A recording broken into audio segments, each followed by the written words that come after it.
There is so much to discuss about our new Pope, and we are grateful to welcome some expert Catholic analysts to bring us their insights. Stephen White is Executive Director of the Catholic Project and a fellow in Catholic Studies at the Ethics and Public Policy Center in Washington, D.C. And Father Thomas Petri is President of the Dominican House of Studies in D.C. He is also a moral theologian.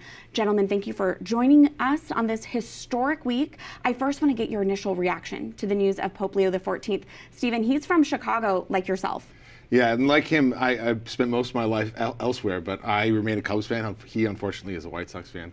But I was, like a lot of people, flabbergasted to see an American walk out on that loggia. I think his name was in the mix, we all knew, but I think deep down we thought, it's not going to be an American. And like I said, flabbergasted. Right, Father.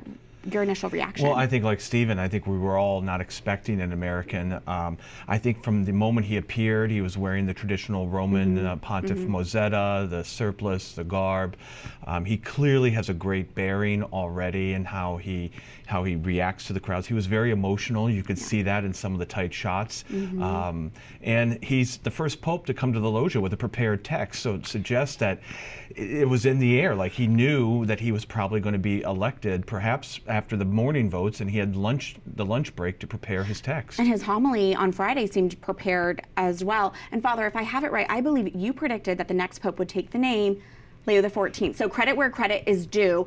Let's talk about the significance of that name. Why is that important? Well, I wanted a Leo XIV for a number of reasons, two main reasons. One is I think the previous pontificates we've had since the Second Vatican Council, John the 23rd, Paul VI, John Paul II, Benedict XVI, and now Pope Francis, have really been about hashing and rehashing and interpreting and reinterpreting what the Second Vatican Council did. And quite honestly, I'm tired of being on that merry-go-round, and so I really had hoped that the next pope would take a pre-conciliar papal name, and Leo is an obvious choice for the second reason, which is Leo XIII was pope at a time when the world was very much in disarray. There was a lot of revolutions going on, and the church was in disarray. The faithful were almost despairing of the role of the church in the world. And Pope Leo XIII was one of the greatest teaching popes in the history of the church, and really the first modern pope to understand how the church interacts with the society. And I think that's what we need right now. Stephen, why do you think he took that name, particularly this moment in our church and in our world? Yeah, I think what Father said tracks. I think it's interesting to note, as you were saying, Leo's moment was a moment of a lot of upheaval and uncertainty. And I think of a lot of young Catholics, especially here in the United States, but not only here. We've heard stories of lots and lots, maybe record numbers of young Catholics coming to the church just at Easter, not just here in the U.S., but in France and the U.K. We did a study at Catholic University that looked at young priests, and the young priests are very much theologically sort of traditional or conservative, but they're politically moderate, and they're racially and ethnically the most diverse cohort. And things are changing. Young Catholics, I think, in the United States at least, young Catholics under the age of, say, 40, don't know a time when the institutions of our society were really functioning really well. It's true of the family, it's true of the church. The church they know is a church of the abuse crisis. It's true of our politics, which are increasingly polarized. And I think this is a moment where young people are looking for something that's a bit more stable, something they can sink their teeth into, put roots into a bit more. They're not necessarily looking for absolute certainty on everything, but they're looking for something that can provide the stability where they can have something that's a touch point for the rest of their lives. And that's a moment that we're living through right now, and I think it's an opportunity for Leo. The moment that he's stepping into. Father, I want to clarify one aspect of all of this.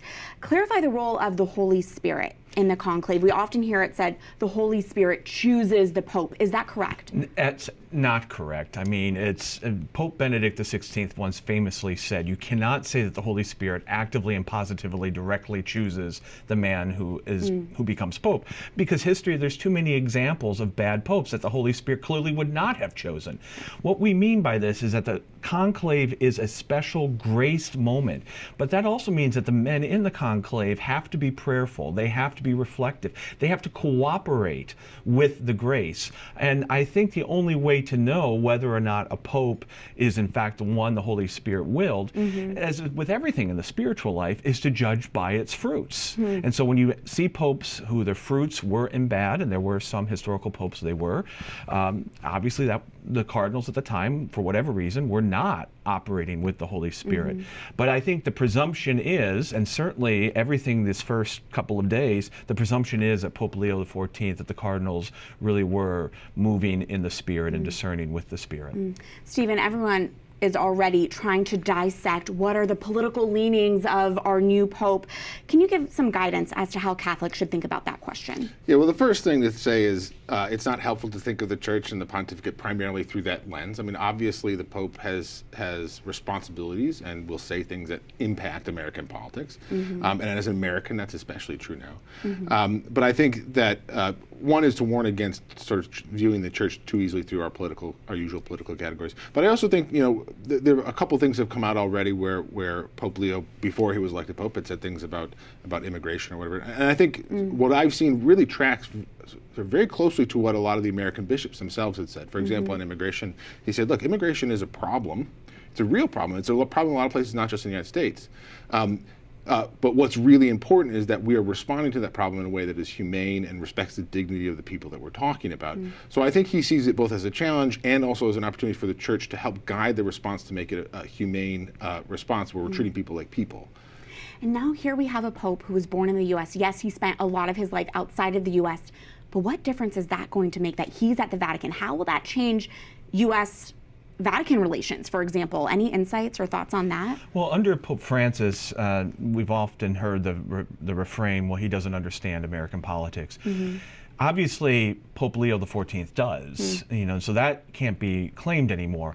However, it already seems that Pope Leo XIV, and from what everybody says who knows him, he's a much milder personality than Pope Francis, may he rest in peace, was in this regard. And Pope Francis really was, in many ways, not informed about the American situation. The first time Pope Francis as a person ever came to the United States was when he came as Pope. So he was operating from a South American perspective and perhaps even a bias about the United States. I don't expect Pope Leo XIV will do that, obviously. He's one of us. But he will challenge. That's one of the Pope's roles as shepherd, is to give exhortation. Stephen, any thoughts on that or how his pontificate may impact American Catholicism? Yeah, he's sort of a unicorn because he is American. He knows that experience, but he also spent so much time in Latin America. He's worked in Rome. He's got so much global experience that he checks so many of the boxes. He almost seems obvious as a candidate in hindsight, as much as people like me didn't see him coming, really. But I think he will be a pastor. He's not going to look for confrontation. I think but you can expect him, my father said, to speak the truth and speak it clearly when it's needed. Well, I look forward to continuing this conversation. We are back with our analysts, Father Thomas Petri, President of the Dominican House of Studies, and Stephen White, Executive Director of the Catholic Project. There is so much to discuss about Pope Leo XIV. We will be discussing and unpacking this for weeks, months, years to come. But let's talk about the fact that he has a canon law background. Does this indicate and signify he's going to be more precise than perhaps Pope Francis was? I think so. I think, Pope Francis had a wonderful pastor's heart. He really did want the Church to be more outwardly focused, to go to the margins. But I don't think it's problematic or wrong to say that there was also a lot of ambiguity in some of his speeches and some of his writings that confused people or people didn't quite understand. I think with Pope Leo XIV, what you're going to get is that same missionary zeal, because that's what he has spent his priesthood doing, but also because he is a canon lawyer and also a college graduate in mathematics and science. This is a man who likes to be precise, and we've already seen this. Once again, he was the first pope to come to the loggia with a prepared text, and the homily on Friday morning, radically, just clearly well prepared. I think we're going to see a lot of clarity, because clarity is not the enemy of charity. Any thoughts about the significance about the fact when he stepped out on the loggia, he did not speak English, but he did have a few remarks in English at the beginning of his first homily. Any thoughts about that? Yeah, I think we've talked a bit about the differences that we expect between Leo and Francis. I think it's clear that he was elected on the strength of what would be perceived continuity as well, of course. So I think you'll continue to see the missionary emphasis. You'll continue to see the focus on the poor and on the margins. I think it may be in a slightly different register. Same melody, but with a slightly different register. So I think you may see a bit more clarity. He seems to have a sort of different temperament in that regard, different disposition in that regard. And I think he wants to be seen not simply as an American pope, and we see that we're all excited here. But I think it's important for him and for his ministry, especially early on, to say, look, I am from America, I'm from the United States. I spoke English in my homily, but I'm the Pope for everybody. And I've got close ties both to the church, the local Church of Rome, where he's now the bishop, but also, of course, to Latin America. So I think he played that balance very well. We see this balance of real continuity with his immediate predecessor Francis, but also notes of continuity with all the predecessors, including all the way back to Leo XIV. Absolutely. In our final minute with each other, can you just reflect, why do you think the cardinals may have elected him as Pope? What do you think is the trait about him that they want to bring to the pontificate?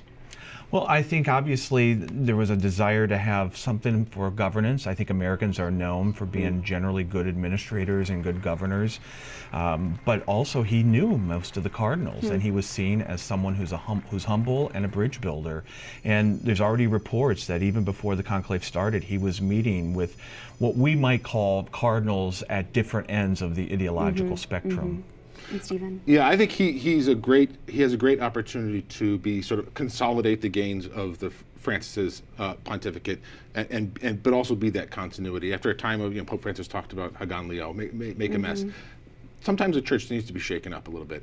I think maybe this is a signal that it's time to not necessarily clean house, but maybe tidy up a little bit while keeping that sort of evangelical and missionary fervor that Francis will be so remembered for. Well, gentlemen, I am so grateful for you both and these really thoughtful insights during this, again, a historic week. Thank you so much. Pleasure.